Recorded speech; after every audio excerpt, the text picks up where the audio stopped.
Nós vamos dar continuidade ao nosso estudo sobre as 7 cartas às 7 igrejas do Apocalipse. Hoje nós vamos falar sobre Tiatira. E o nosso tema será que as aparências enganam? Você é enganado pelas aparências? Vamos falar um pouco sobre isso. Apocalipse 2, de 18 a 29. Você pode acompanhar aqui embaixo. Ao anjo da igreja em Tiatira, escreva: estas são as palavras do Filho de Deus, cujos olhos são como chama de fogo e os pés como bronze reluzente. Conheço suas obras, o seu amor, a sua fé, o seu serviço e a sua perseverança. E sei que você está fazendo mais agora do que no princípio. No entanto, contra você tenho isto: você tolera Jezabel, aquela mulher que se diz profetiza. Com os seus ensinos, ela induz os meus servos à imoralidade sexual e a comerem alimentos sacrificados aos ídolos. Dei-lhe tempo para que se arrependesse da sua imoralidade sexual, mas ela não quer se arrepender. Por isso, vou fazê-la adoecer e trarei grande sofrimento aos que cometem adultério com ela, a não ser que se arrependam das obras que ela pratica. Matarei os filhos dessa mulher. Então todas as igrejas saberão que eu sou aquele que sonda mentes e corações, e retribuirei a cada um de vocês de acordo com as suas obras. Aos demais que estão em Tiatira, a vocês que não seguem a doutrina dela e não aprenderam, como eles dizem, os profundos segredos de Satanás, digo: não porei outra carga sobre vocês. Tão somente apeguem-se com firmeza ao que vocês têm, até que eu venha. Aquele que vencer e fizer a minha vontade até o fim, darei autoridade sobre as nações. Ele as governará com cetro de ferro e as despedaçará a um vaso de barro. Eu lhes darei a mesma autoridade que recebi, a autoridade do meu Pai. Também lhe darei a estrela da manhã. Aquele que tem ouvidos, ouça o que o Espírito diz às igrejas. Essa é a nossa 4ª mensagem sobre as cartas às igrejas do Apocalipse, e nós vamos falar sobre Tiatira. Tiatira era uma cidade que ficava numa região mais remota, numa região chamada Lídia. Era um lugar de passagem, era um lugar de comércio. Inclusive, Tiatira é mencionada em Atos 16, 14, quando nós lemos sobre Lídia, que se entregou a Jesus através da pregação do Evangelho emitida pelo apóstolo Paulo, quando estava em Filipos. E Lídia provavelmente era uma representante desse centro comercial, porque diz a Bíblia que ela era vendedora de púrpura.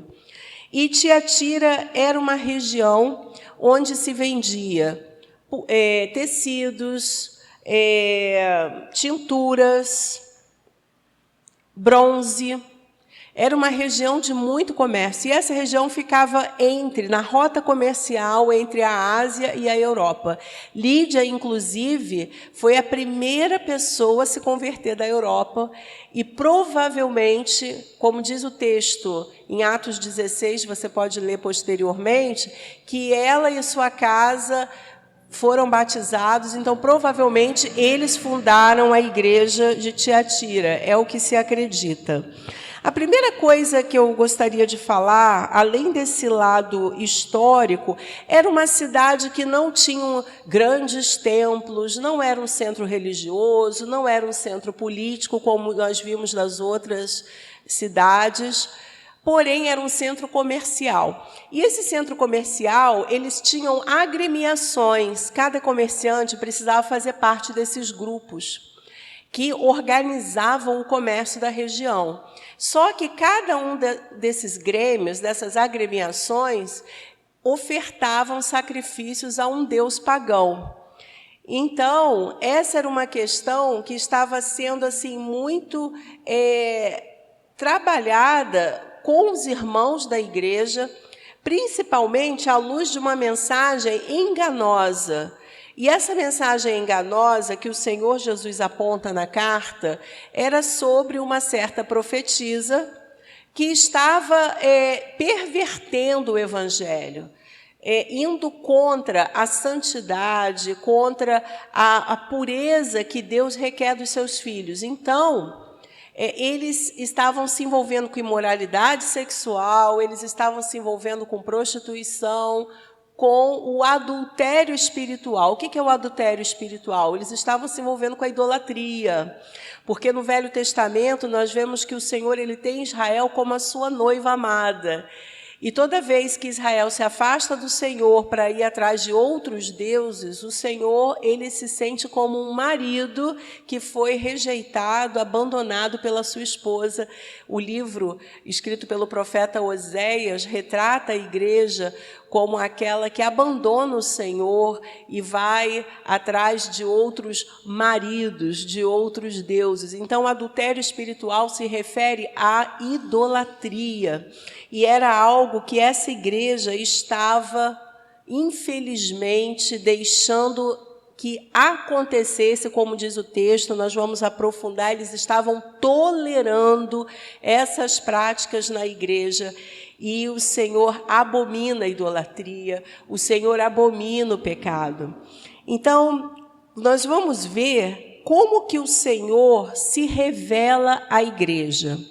A primeira coisa que nós vemos, no verso 18, ao anjo da igreja em Tiatira escreva, estas são as palavras do Filho de Deus, cujos olhos são como chama de fogo e os pés como bronze reluzente.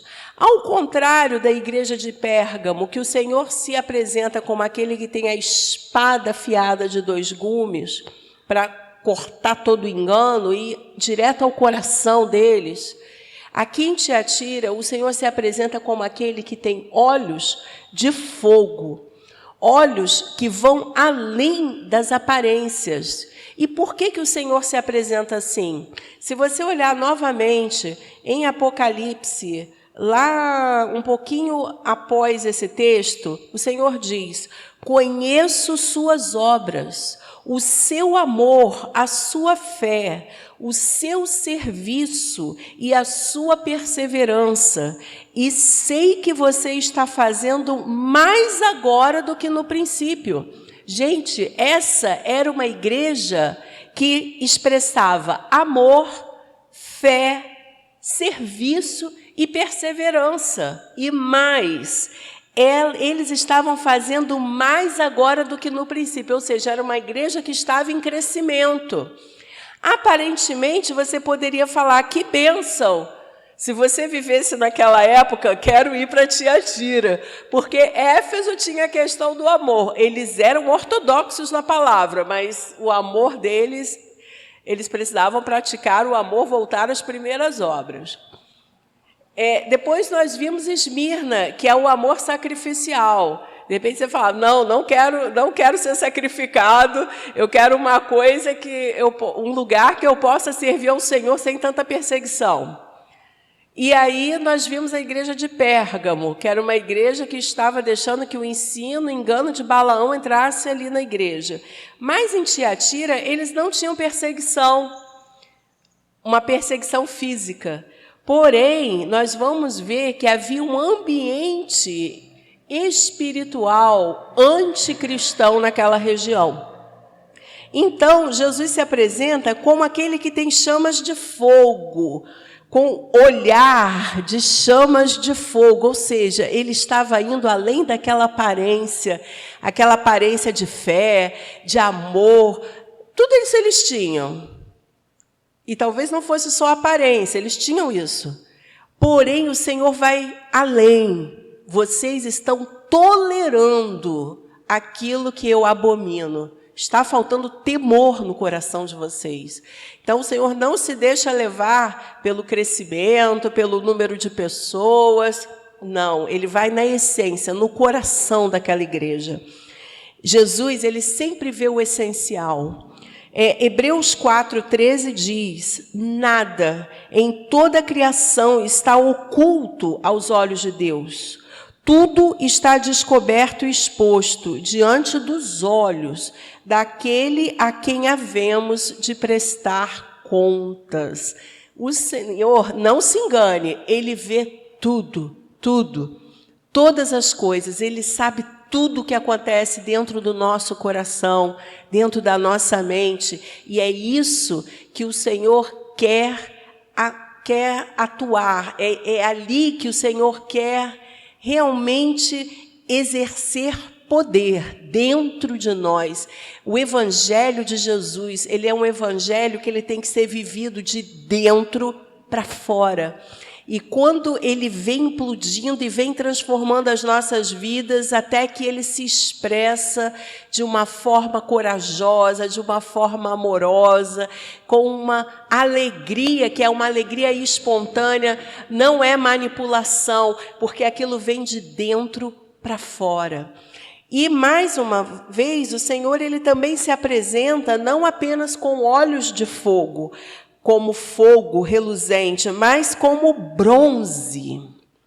Bronze reluzente, seus pés como bronze reluzente. A Bíblia diz em Isaías 66, 1 e 2, assim diz o Senhor, o céu é o meu trono e a terra o estrado dos meus pés. Que espécie de casa vocês me edificarão? É este o meu lugar de descanso? Não foram minhas mãos que fizeram todas essas coisas e por isso vieram a existir? Pergunta o Senhor. A este eu estimo, ao humilde e ao contrito de espírito, que treme diante da minha palavra. Amém? Então, o Senhor, mais uma vez, falando para a igreja que Ele estava buscando pessoas que tremessem diante da palavra dEle, que é a verdade. E os pés fala de justiça, fala de equidade. Então, o Senhor estava ali declarando sobre eles, eu tenho olhos como fogo, mas eu também tenho juízo sobre vocês. Então, o primeiro ponto que nós vimos foi como o Senhor se revelou a essa igreja. O segundo ponto é identificando o espírito de Jezabel em nossos dias, porque o texto compara essa mulher que realmente, essa líder que estava ali, talvez o nome dela não fosse realmente Jezabel, provavelmente, mas a Bíblia compara as atitudes dela de influenciar o povo ao pecado com a atitude de Jezabel na Bíblia, do Velho Testamento. Então, nós vamos ver, de acordo com John Paul Jackson, ele diz assim num livro que ele escreveu a esse respeito, o espírito de Jezabel é um poder celestial de influência mundial. Não é simplesmente um demônio que se aposta de um indivíduo. É um poder demoníaco das regiões celestes que transcende as fronteiras geográficas específicas e pode afetar nações inteiras. Em toda a região onde penetra, pode causar grandes transtornos e destruição. Você não repreende esse espírito porque uma pessoa está possessa. Esse é um ambiente, é uma atmosfera gerada no mundo espiritual, sim. Nós não podemos, amados, ser tão inocentes a ponto de achar que tudo aquilo que nos influencia na nossa vida é apenas a nossa cultura, a sociedade, os costumes, a educação. Isso tudo é maravilhoso, isso tudo tem que ser realmente muito bem fundamentado em nós, principalmente à luz da palavra de Deus. Porém, existe a região espiritual. Nós nunca podemos deixar de lado isso, sem cair para o extremismo, achar que tudo é espiritual. Não, nem tudo é espiritual. Mas o mundo espiritual, ele influencia as outras esferas.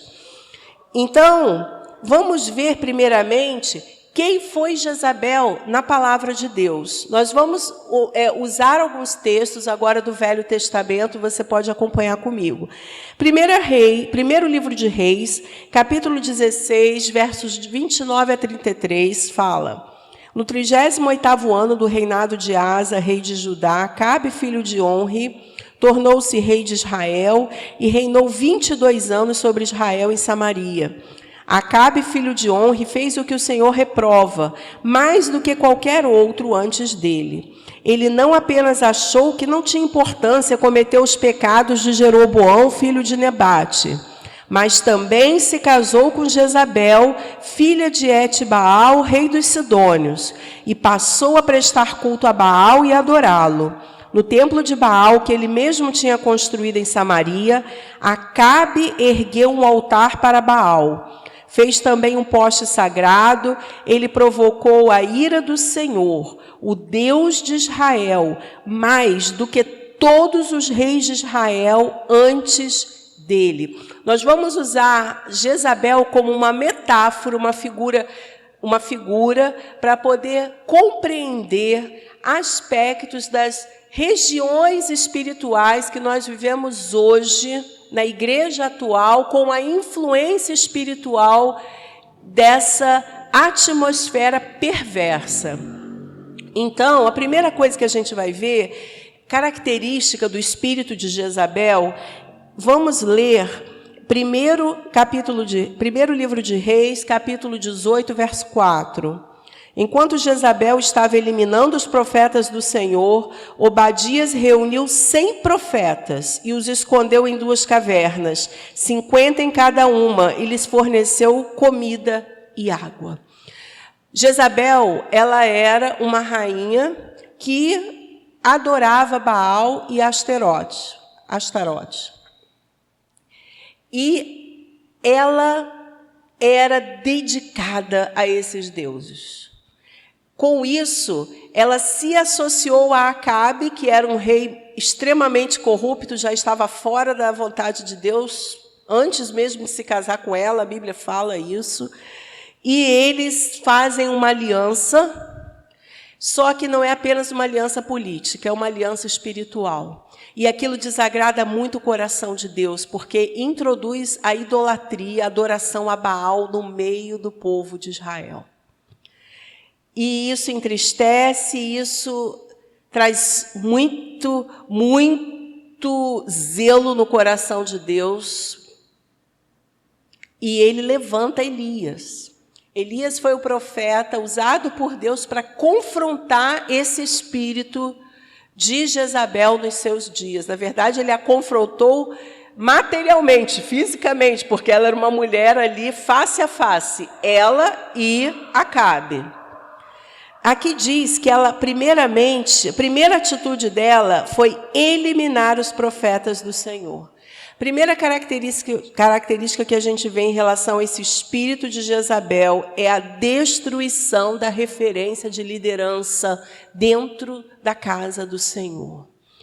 Infelizmente, nós vivemos um tempo em que nós vemos muitas coisas que não deveriam estar acontecendo, e que Deus tenha misericórdia, que Deus julgue, porque Jesus mesmo já havia falado que haveria profetas, falsos profetas, haveriam pessoas pervertendo o Evangelho. Inclusive, no seu tempo, já tinha gente pervertendo o Evangelho, a palavra que ele falava. Então, amados, nada disso deve nos surpreender. Porém, não é da vontade de Deus que isso aconteça. Então, quando existe um outro texto também, que o rei Jeroboão, ele recebeu um profeta na sua casa, no seu palácio, 1 Reis 13, 4 a 8, e ele se levanta contra esse profeta que havia declarado sobre ele uma palavra de juízo. Eu vou pular um pouco, e ele diz assim, ele diz para esse profeta, prendam-no, mas o braço que ele tinha estendido ficou paralisado e não voltava ao normal. Além disso, o altar se fendeu, as suas cinzas se derramaram, conforme o sinal dado pelo homem de Deus por ordem do Senhor. Então o rei disse ao homem de Deus: interceda junto ao Senhor, o seu Deus, e ore por mim, para que meu braço se recupere. O homem de Deus intercedeu junto ao Senhor, e o braço do rei recuperou-se e voltou ao normal. O rei disse ao homem de Deus: venha à minha casa e coma algo, e eu o recompensarei. Mas o homem de Deus respondeu ao rei: mesmo que me desse metade dos seus bens, eu não iria com você, nem comeria, nem beberia nada nesse lugar.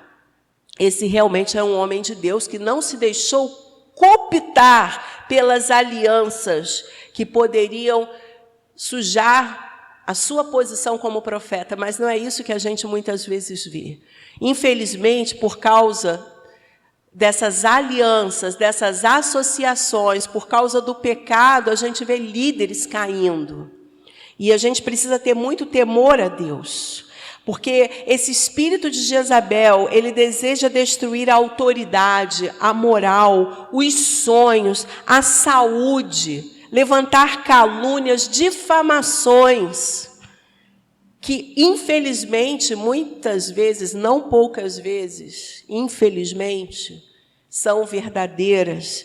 Porém, nós temos que ter muito temor no nosso coração e não abandonar a nossa posição como líderes. Há pessoas que têm largado o ministério porque têm medo, porque estão sendo expostas. Mas eu quero dizer para você que aquele que levantou você como líder, ele também vai te sustentar. Sempre. É só você permanecer fiel. Precisamos ser obedientes. A palavra de Deus diz em 1 Coríntios 10, 12, assim, aquele que julga estar firme, cuide-se para que não caia. Então, nós temos que ter temor do Senhor como líderes e honrar a nossa posição. Isso é se levantar contra esse espírito de Jezabel. Um segundo aspecto que nós vemos a respeito desse ambiente contrário ao Evangelho, contrário à palavra de Deus, é infiltração e medo. 1 Reis 18, 19 diz: agora convoque todo o povo de Israel para encontrar-se comigo no Monte Carmelo, e traga os 450 profetas de Baal e os 400 profetas de Azerá que comem à mesa de Jezabel. Então, ela tinha profetas, eram 400 de Azerá e 450 de Baal, que comiam à sua mesa. Aí você tem 850 profetas que ela alimentava. E se infiltrou, realmente entrou. E o povo passou a adorar a Baal. Vamos ler também um outro texto que fala sobre essa infiltração maligna em Neemias, capítulo 4, de 10 a 13. Eu vou falar o que estava acontecendo aqui. Neemias estava levantando o povo, organizando o povo para a construção dos muros de Jerusalém. E nesse momento, no capítulo 4, é registrado todo o capítulo, que eles começaram a sofrer intimidação dos inimigos que queriam se infiltrar e trazer medo no meio deles. Então diz assim o texto, nos versos de 10 a 13. Enquanto isso, o povo de Judá começou a dizer: os trabalhadores já não têm mais forças, ainda há muito entulho. Por nós mesmos não conseguiremos reconstruir o muro. Os nossos inimigos diziam: antes que descubram qualquer coisa ou nos vejam, estaremos bem ali no meio deles. Vamos matá-los e acabar com o trabalho deles. Os judeus que moravam perto deles 10 vezes nos preveniram: para onde quer que vocês se virarem, saibam que seremos atacados de todos os lados. Por isso posicionei alguns do povo atrás dos pontos mais baixos do muro, nos lugares abertos, divididos por famílias, armados de espadas, lanças e arcos. Neemias, ele conclama o povo a se armar, porque a ameaça era real. Eles realmente poderiam ser atacados. Mas o Senhor estava mostrando a Neemias uma estratégia de guerra, de como ele deveria se posicionar. Se você ler comigo, novamente, 1 Reis 19, 2, Jezabel mandou um mensageiro a Elias para dizer-lhe que os deuses me castiguem com todo o rigor, caso amanhã, nesta hora, eu não faça com a sua vida o que você fez com a deles, que houve aquela situação dos profetas de Baal, que ele fala, se Baal é Deus, que desça fogo do céu, se Deus é Deus, e na verdade o Senhor é que fez com que o fogo do céu descesse e consumiu todos ali, tudo. E Jezabel ficou furiosa e foi ameaçar o profeta. Amados, é esse ambiente em que as pessoas se sentem acuadas, sentem que estão sendo infiltradas no seu ministério. Estou falando para a igreja, na sua igreja local. Às vezes, o seu próprio irmão solta uma palavra que vem te desestimular. Ele não sabe, muitas vezes, que pode ser usado por Satanás, né, pelos demônios, para poder trazer uma palavra negativa e jogar um banho de água fria em você. Mas você precisa permanecer firme. Nós precisamos ser corajosos. E olha, ser cristão hoje é realmente uma posição de muita coragem. Sempre foi. Mas vamos falar do nosso contexto hoje. Ser cristão, você falar, não, eu sou cristão, eu sigo a Jesus, eu vivo o Evangelho, é realmente ter uma postura de muita ousadia. E Josué 1:9 nós lemos, não fui eu que lhe ordenei, seja forte e corajoso, não se apavore, nem se desanime, pois o Senhor, o seu Deus, estará com você por onde você andar. Salmo 91 diz também que cairão 1000 ao meu lado, 10.000 à minha direita, mas eu não serei atingido, porque o Senhor está comigo. Há promessas na palavra de Deus. Não temas. Dizem que não temas tem na Bíblia 365 vezes. Eu não sei se isso é verdade. E que isso contaria para cada dia do ano. Você vai acordar e você vai declarar, Senhor, eu não temerei porque Tu estás comigo. Todos os dias da nossa vida. Enfrente aquilo que te amedronte. Não, o medo virá, mas resista ao medo com a palavra do Senhor, com a fé e com a presença do Senhor em sua vida. Um outro aspecto que nós vemos desse ambiente que foi muito levantado por Jezabel nos seus dias, e nós vemos também nesses dias, que é a violência. Em 1 Reis 21, de 11 a 14, eu não vou ler por causa do tempo, mas você pode ler posteriormente, fala sobre Nabote. Nabote tinha uma vinha, e Acabe queria aquela vinha, e ele falou que não, que era consagrada ao Senhor. Então, Jezabel faz uma situação, levanta caluniadores e ordena a morte daquele homem, e ele é morto, e é uma morte terrível. E por causa da morte injusta de Nabote, o Senhor se levanta com uma palavra poderosa através de Elias, e ele decreta ali o final de Acabe e o final de Jezabel. Acabe chora, se arrepende, o Senhor ainda dá um tempo para ele. Mas a palavra dele foi lançada com juízo.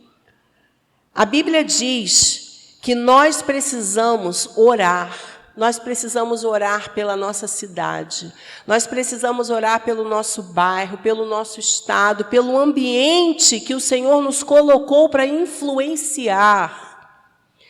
Em 2 Crônicas 7,14 diz, se o meu povo, que se chama pelo meu nome, se humilhar e orar, buscar a minha face, se afastar dos seus maus caminhos, dos céus eu ouvirei, perdoarei o seu pecado e curarei a sua terra. É uma promessa do Senhor. Às vezes, quando nós vemos tanta violência, tantas coisas terríveis acontecendo e as coisas parecem que não mudam, e nós ficamos questionando: Senhor, de onde virá a solução? De onde virá a paz? De onde virá a resposta?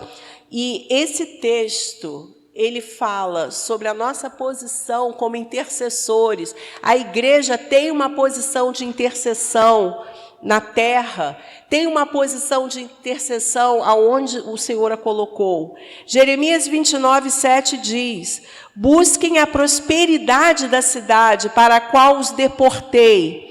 Orem ao Senhor em favor dela, porque a prosperidade de vocês depende da prosperidade dela.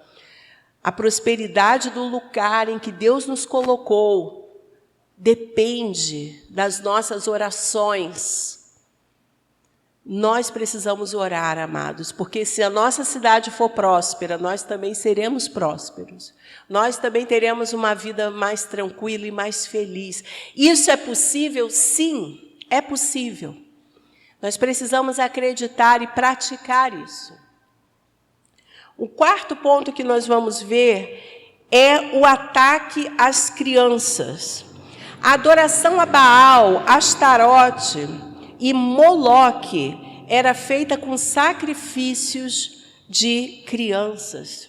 As sacerdotisas cultuais, elas saíam de tempos em tempos pelas ruas, pelos lugares, e elas tinham relacionamento sexual, às vezes até grupal, enfim, terrível. E elas ficavam grávidas e ofereciam esses bebês, quando eles nasciam, em sacrifício a esses deuses. E isso aponta para as crianças, isso aponta para os seus filhos.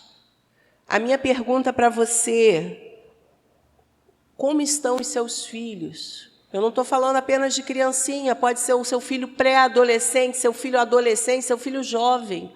Como ele está? Como está a sua filha? Como está o seu filho? Você tem conversado com eles? Você tem averiguado o que eles estão assistindo? Ah, mas eles precisam sentir que eu confio neles. Sim, você confia, mas você protege. Mas a gente protege e ama quem a gente cuida, de quem a gente ama. Porque nós precisamos entender que Satanás ele tem sede nas novas gerações. Sempre que Satanás se levantou ao longo da história para combater o povo de Deus, começou-se com uma perseguição às crianças.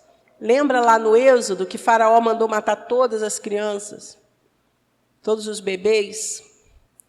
Também Jesus, quando Jesus nasceu, houve aquela ordem de Herodes de eliminar os bebês, eliminar as crianças. Isso é algo que se repetiu, porque há uma influência espiritual muito acima desses reis, muito acima dessas pessoas de poder. Assim como nós estamos falando no caso de Jezabel, essa influência espiritual, ela continua hoje também. De outra forma, com outra cara, com outra aparência, mas se você puxar a essência, e o Senhor ele está com olhos de fogo, olhando a nossa história e julgando tudo isso.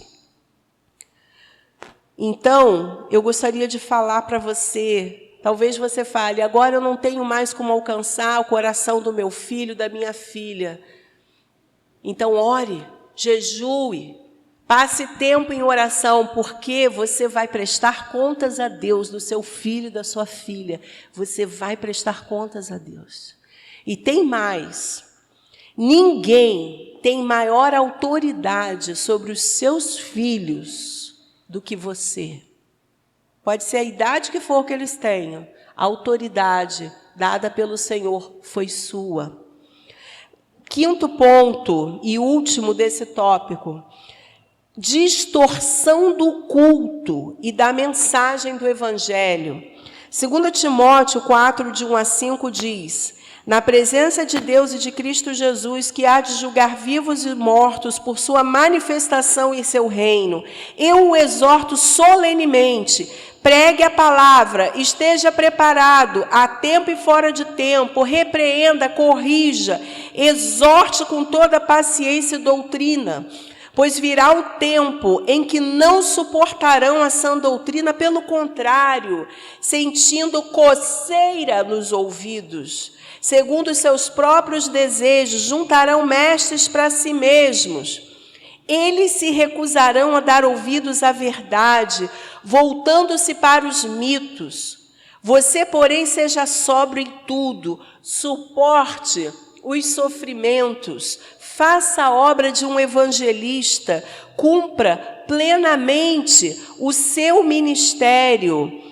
A distorção do culto a Deus, as pessoas vão para as igrejas e, às vezes, ou muitas vezes, eu prefiro pensar que não é muitas vezes, elas não estão ali com um coração desejoso de ter um encontro com o Senhor, de celebrar a vida, mas estão pensando em muitas outras coisas.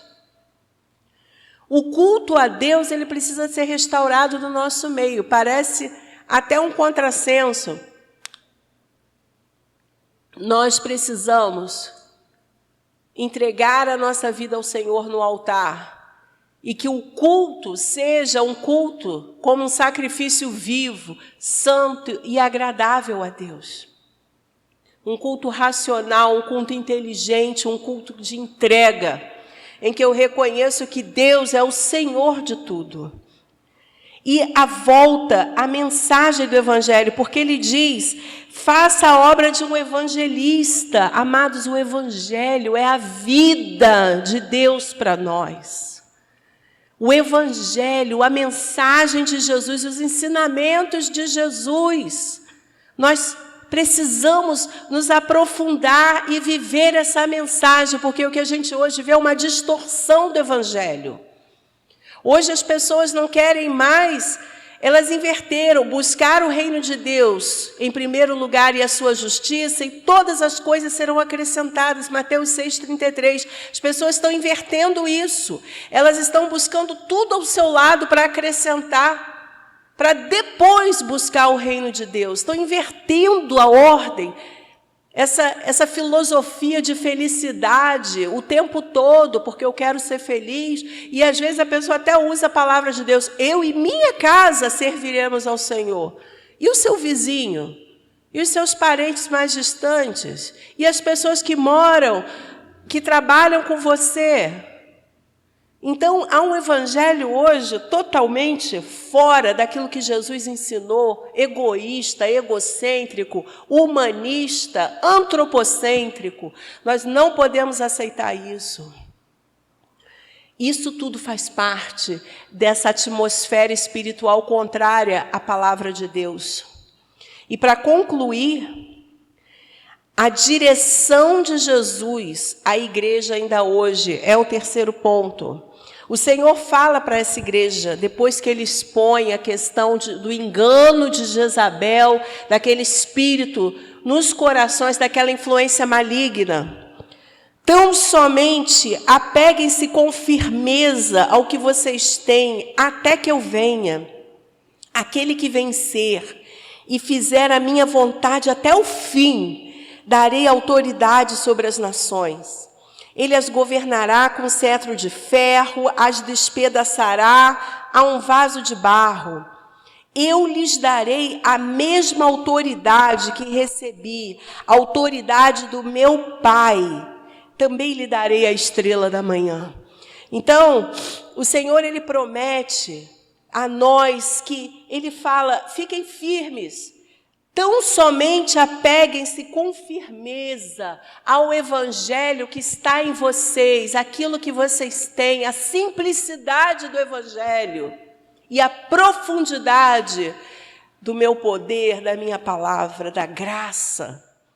Até que eu venha, Se você fizer minha vontade até o fim, você vai ter autoridade que eu tenho para te dar. E mais, a estrela da manhã. Quem é a estrela da manhã? O próprio Senhor.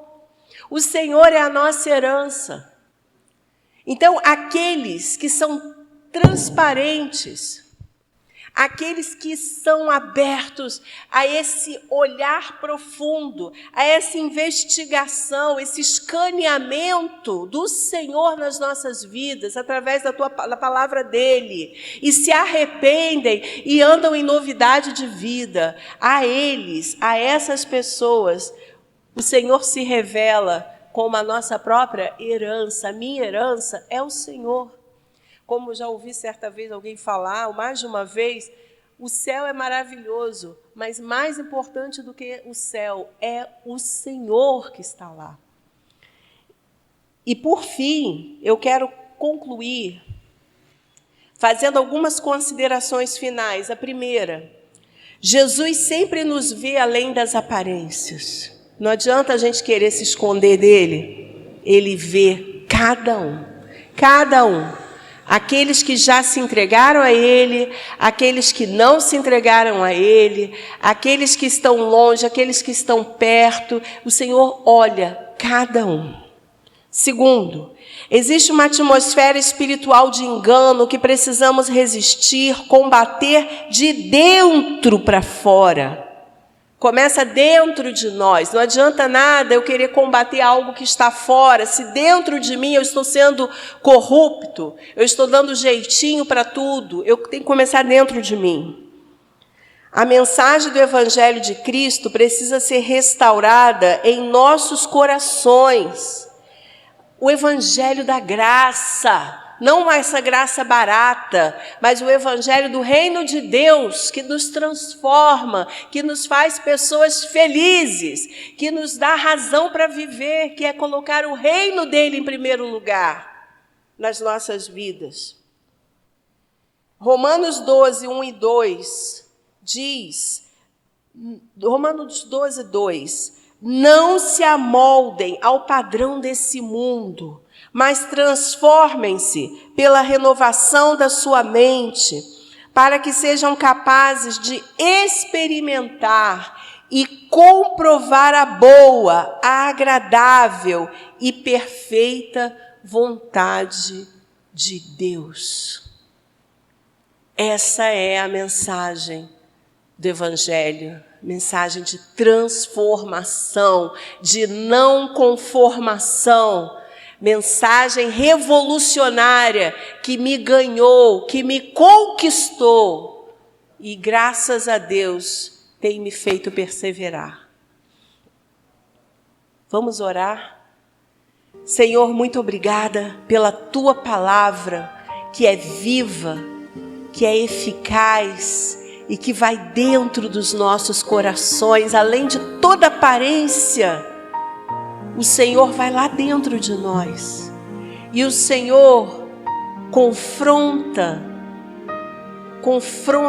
a falsa religiosidade, ou a religiosidade, confronta as falsas aparências. O Senhor vai na nossa essência. O Senhor olha para nós.